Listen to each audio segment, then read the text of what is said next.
지친 하루를 달래줄 어머니의 손맛 그대로. 올바른 재료와 정성 담은 손질. 홍시로 완성한 달콤한 감칠맛. 집에서도 편하게 택배로 받아보세요. 매콤하게 땡기는 감칠맛. 장간의 양념게장. 검색창에 장간의 양념게장을 검색해보세요. 지금 회사채 난리 났다는데, 기사를 보시면요, 내년 초 회사채 만기가 10조다. 초에만. 근데 여기에 불지의 대기업들이 들어가고 있죠. 특히 LG, 롯데 같은 경우는 지금 유동성 위기를 겪고 있는 중이죠. 특히 롯데가 심각하고 LG 같은 경우도 화학적 문제로 여러 가지 매각을 하고 있는 상황이고, 근데 이 만기 채권이 롯데만 하더라도 8,930억, LG도 1조 1,900억, 현대차가 많죠. 그러면 설 연휴 전에 회사채 발행을 나설 것인데, 회사채 발행을 하면 누가 받아주냐인 거죠. 자, 기업 자금 조달 비상 걸렸다. 계엄 이후 꽉 막혔다. 회사채가 계엄 이후에 순상환으로 바뀌었어요. 그 전까지 10월에 3조, 11월에 3조가 순발행이 됐었는데, 예를 들어서 채권 만기가 7조가 들어왔어요? 근데 채권은 10조를 발행을 해요. 10월에. 오, 통과. 11월에. 10조가 만기가 됐어요? 13조를 발행을 했어요. 통과. 유동성 위기가 왔는데, 오히려 3조씩 유동성을 확보한 셈이죠. 12월에도 그래야지 계엄 쇼크 터지더니 오히려 순상환이 됐다. 순상환이 됐다는 건요, 회사채 만기 되는 것보다 발행하는 것들을 발행한다고 해서 그냥 다 되는 건 아니죠. 안 사주는데 그거 돈이 어디서 나요? 즉, 만기 되는 게 발행한 것을 매입한 것보다 많았다는 소리. 회사채를 사주지 않는다는 소리다. 그때 문제는 회사채를 국 내에서 사줄 수도 있고 국 외에서 사줄 수도 있죠. 국 내에서 사는 사람들은 당연히 자금도 떨어졌고 심리도 떨어졌을 겁니다. 국 외에서 사는 곳들은. 늘 말씀드리지만 우리나라는 전시국이에요. 전시국이기 때문에 계엄 같은 게 더 위험한 거예요. 군을 동원했다는 것 자체, 군의 움직임이 있다는 것 자체가 어떻게 따지면 북한에 대한 도발일 수도 있는데, 이유도 그랬잖아요. 종북 세력이라고. 정치적 불안뿐만이 아니라 전쟁 리스크도 외국에선 판단할 수가 있다. 특히 최근같이 우크라이나 러시아 전쟁이라든지 아니면 저기 중동 전쟁이라든지 이런 것들이 터지고 있는 와중인데, 그러니까 채권 수요가 없어졌고, 채권 수요가 없어졌다는 것이 언제가 떠오른다고 그랬어요? 제가 레고랜드 사태가 떠오를 수밖에 없다. 레고랜드 사태를 해결하지 않은 채 2년 이상 연장을 했다가 충격을 하나 또 준 거예요. 쉽게 이야기해서 부동산 PF 같은 도박을 한 거죠. 부동산 PF, 예를 들어서 건설업 같은 경우 자기 자본 3%로 들어갔어요? 도박이죠. 그게 무슨 투자예요? 도박이지. 레고랜드 사태를 해결해 줬다는 건 무슨 소리예요? 너 다시는 도박하지 마. 도박 끊어. 내가 여기까진 갚아줄게. 도박 끊어.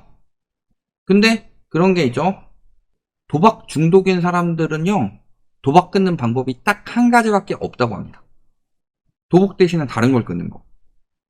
못 끊는 거예요. 또 도박하다 걸린 거다. 그러면은 도박 끊겠습니다 하고 한 번 받은 놈은 그래도 어느 정도 신뢰가 가죠? 근데 안 한다고 해놓고 또 하는 경우는 어떻게 되겠어요?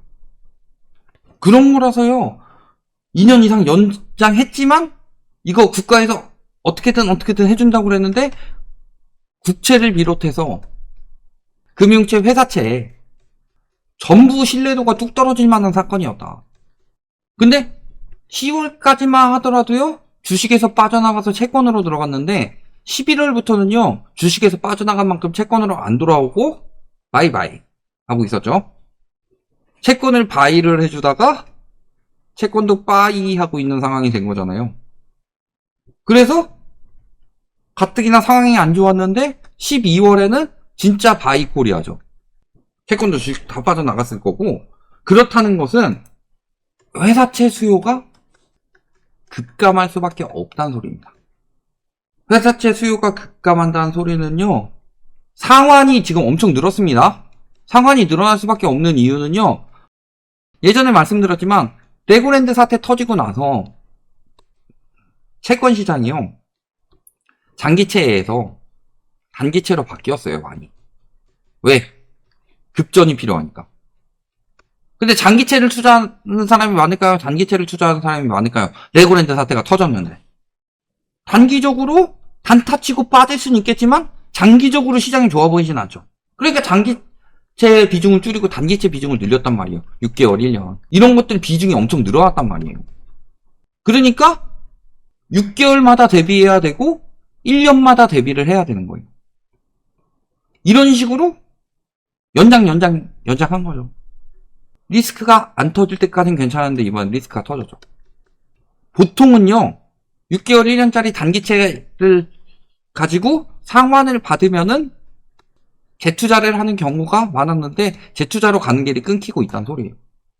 그러면은 회사에서 자금을 마련하는 방법, 수익을 내 가지고 마련하는 거 말고 급전을 갑자기 필요해서 마련한다든가 아니면 장기적으로 유동성을 확보하기 위해서 마련하는 방법은 크게 세 가지라고 말씀드렸죠. 주식, 채권, 대출. 근데 주식 시장 어때요? 기관이 방어해주지 않으면 무너지는 시장이죠. 채권 시장 어때요? 수요가 없어서 상환이 더 많다. 아마 여기도 기관 방어가 들어가려고 할 겁니다. 근데 이런 식으로 계속 방어해주면은 기본적으로 국채부터 문제가 생기는데, 시험 터지고 나서 국채금리도 올라갔잖아요. 대출 어때요? 일단 기업 대출도 축소가 들어가고 있죠. 가계 대출만큼 축소가 들어가고 있진 않아도 기업 대출도 축소가 들어가고 있습니다. 왜냐면 기업 대출도 위험수위까지 올랐기 때문에. 플러스 환율 상승 리스크는 보통주 자본 비율 때문에 대출 축소를 만들 수밖에 없다. 그러니까 말씀하신 대로 뭐 체한 펀드 나오고 RP 공급 나오고 이런 식으로 유동성 공급이 들어가는 겁니다. 그래서 그렇게 무제한 유동성 공급이 나오는 겁니다. 그래서 무제한 유동성 공급이 많아지면은 금리가 올라가야 되죠. 근데 금리가 하락하고 있어요. 왜? 채권 금리까지 같이 올라갈까봐 RP로 풀어주는 거니까.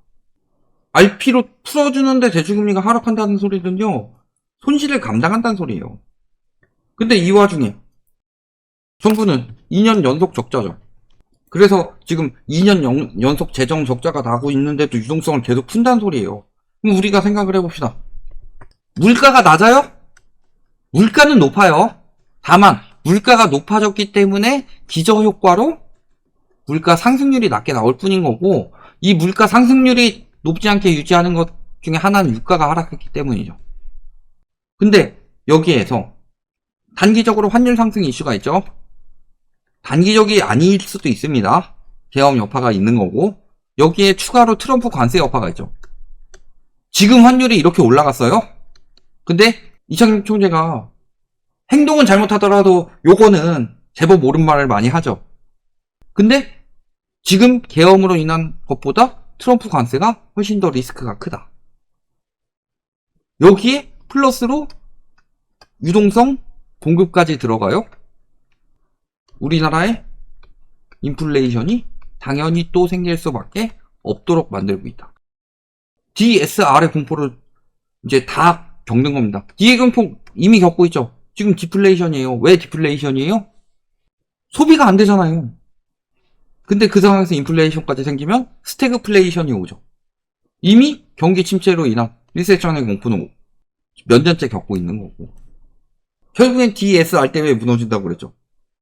저건 농담이지만 실질적으로 부동산 시장도 DSR만 확실히 적용되기 시작하면 무너질 건데, 지금처럼 막 정책 대출 계속 풀어주고 여력이 어디서 나와서. 정책 대출 55조 풀어주면요, 은행은 기업한테 빌려줄 돈도 없어요. 그리고 되게 웃긴 말이 뭐냐면은, 가계 부채를 명목 GDP 상승률보다 낮춘다가 되게 웃긴 말이에요. 가계 부채하고 기업 부채 합치면 넘어가잖아요. 경제 성장률은 경제 성장률보다 낮춰서 빚을 내준다고 해도 합치면 넘어가죠. 경제 성장하는 것보다 부채 성장이 더 빨라요.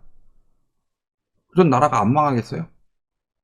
과잉 부채로 인해서 특히 가계 부채가 과잉돼서 성장을 저해하는 나라는 세계에 중국하고 한국밖에 없다고 그랬습니다. 여기에 탄핵 문제도 되든 안 되든 장기화되든 어떻게 되든 간에 이것도 굉장한 리스크이고 심하면 국가 신용도까지도 영향을 미칠 수가 있다. 국가 신용도 떨어지게 되면 어떻게 돼요? 자금 조달 비용이 올라가죠. 왜? 제가 롯데 유동성 위기에 대해서 설명을 할 때 롯데 케미컬이 위험하니까 롯데 건설이 보증 안 세우고 직접 발행을 했죠. 그러니까 채권 금리가 확 올라갔잖아요.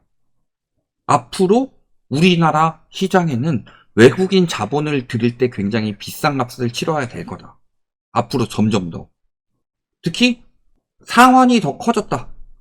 순상환이 생기고 있다는 소리는요. 기업이 자금 조달을 못하고 있다는 소리고 자금 조달을 못하는 기업들이 급해지게 되면은 당연히 고금리로 쓸 수밖에 없게 되는 거다. 그렇게 고금리로 쓰다 보면 어떻게 돼요? 채권 금리가 그런 식으로 진행이 되면은 대출 금리도 당연히 따라서 나올 수밖에 없다. 아까 인플레이션까지 포함해서. 이게 앞으로 펼쳐질 일들이에요. 유동성 공급하면은 금리 떨어지고 금리 떨어뜨려서 유동성 공급할 것이다? 세계적인 상황이 이렇게 돌아가고 있는데 우리나라만 그렇게 한다? 중국처럼 경제 위기 와서 박살 난다든가. 그러면은 박살이 났기 때문에 그렇게 하는 거고 그럴 때 안 살아나요? 중국이 금리 내리고 막 유동성 푼다고 해서 부동산 살아나든가요? 아니면 중국처럼 박살 나지도 않았는데 그렇게 푼다? 그게 하이퍼 인플레이션이에요. 베네수엘라로 가는 길이고 문재인 정부 베네수엘라로 간다 그 이야기 하는데 제일 베네수엘라처럼 행동하고 있는 정부가 어떤 정부냐. 여기 와가지고 맨날 문재인이 뛰었는데 윤석열이 탄핵되게 생기니까 여기 와가지고 알바들인지 아니면 정치병 환자들인지 들어와가지고 댓글 달고 있는데 정신들 차려라. 올라가는 것을 막은 거랑 떨어지는 걸 끌어올린 정부를 어떻게 비교를 하냐. 세계적인 경제도 개뿔도 모르는 인간들이 정치병 환자가 돼가지고 경제 채널에 와서 댓글 달지 말아라. 그따위로 할 거면. 그러니까 경제가 이 모양 이 꼴이 됐고 45년 만에 계엄 터졌는데 그래야만 한다라고 믿는 사람들은 예전처럼 그냥 군부 정치 때처럼 통금 시간 맞춰가지고 집에나 쳐 들어가세요. 여기까지 말씀드리겠습니다.